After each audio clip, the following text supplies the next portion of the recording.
Hi అండి. ఇవాళ మా ఇంట్లో గోరుచిక్కుడుకాయ పెసరపప్పు ఫ్రై అండి. చాలా చాలా బాగుంటుంది, టేస్ట్ కూడా బాగుంటుంది. ఫస్ట్ కొంచెం నూనె వేసుకుని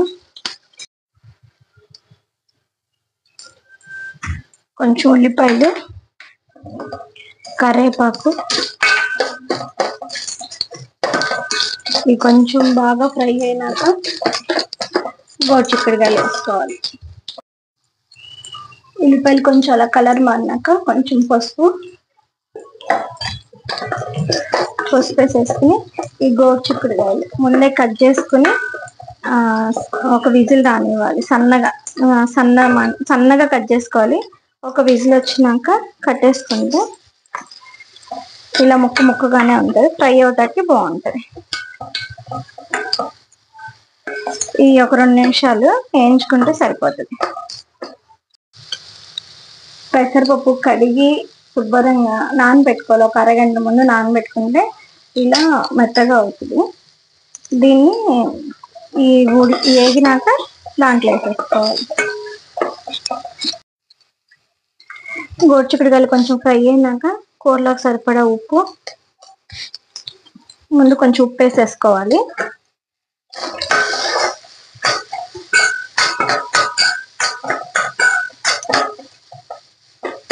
ఉప్పు వేసుకున్నాక ఒక్క నిమిషం ఇలా ఫ్రై చేసుకుని, ముక్క ఆల్రెడీ మనం బాయిల్ చేసాం కాబట్టి మెత్తగా అయిపోతుంది.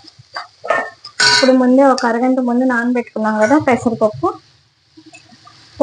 అంతా వేసేసుకోవాలి. ఇలా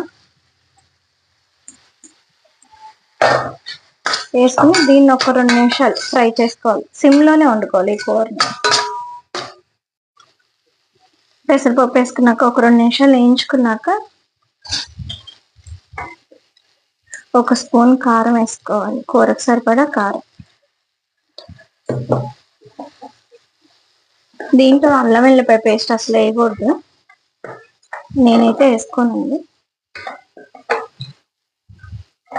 ఒక్క 2 నిమిషాలు ఇది అయినాక కొంచెం గరం మసాలా వేస్తాం. కొంచెం, అది కూడా చాలా కొంచెం.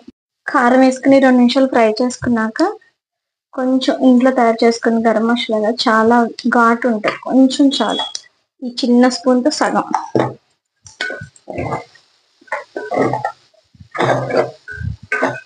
వేసుకుని ఫ్రై చేసేసుకుని ఇంకా ఆఫ్ చేసుకోవద్దు. అయిపోయాయి గోరుచిక్కుడుకాయ పెసరపప్పు ఫ్రై. దీంట్లోకి టమాటా రసం చాలా బాగుంటుంది. ఇలా అయిపోయినాక గిన్నెలోకి